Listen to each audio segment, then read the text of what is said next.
This is the history of life, right? So we've got 2.4 billion years.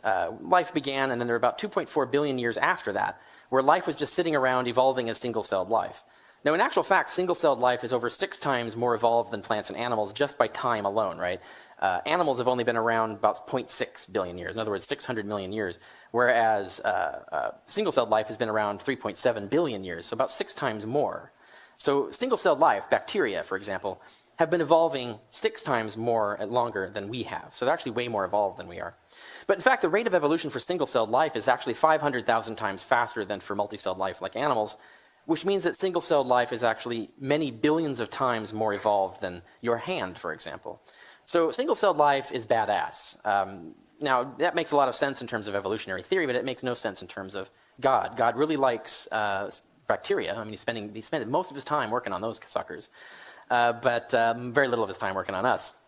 So what was God doing for the 2.4 billion years fiddling around? And he's got all these single-celled organisms. He doesn't know what to do with them. He can't even figure out that maybe they could work together to do something.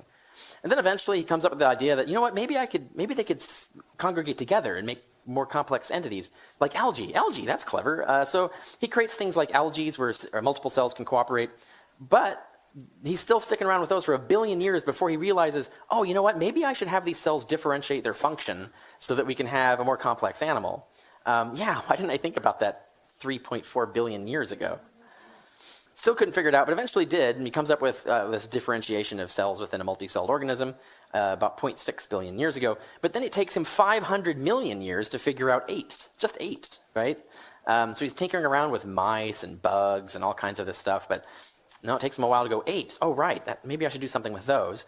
And then even when he gets to apes, it takes him 4 million years more of tinkering before he figures out how to make people. What was he doing for 4 million years? God, these apes are really stupid. Why can't I fix them? They should be smarter than this. Oh, right, maybe I should do something with the brain. I don't know. When you look at this, you realize that this is exactly what we should expect if life is a natural product of random evolution. It would obviously take billions and billions of years for us to evolve. Obviously, single-celled life would have to evolve vastly longer in order to develop the intercellular machinery and complexity to actually start engaging in cooperation. And obviously, once you have cells engaging in cooperation, it would take a very, very long time for them to evolve the sophisticated machinery that would allow them to start differentiating tissues and therefore creating what we recognize as plants and animals. So this is exactly what we expect if there's no God. It makes no freaking sense if there is a God. Even a douchebag God would be more time efficient than this.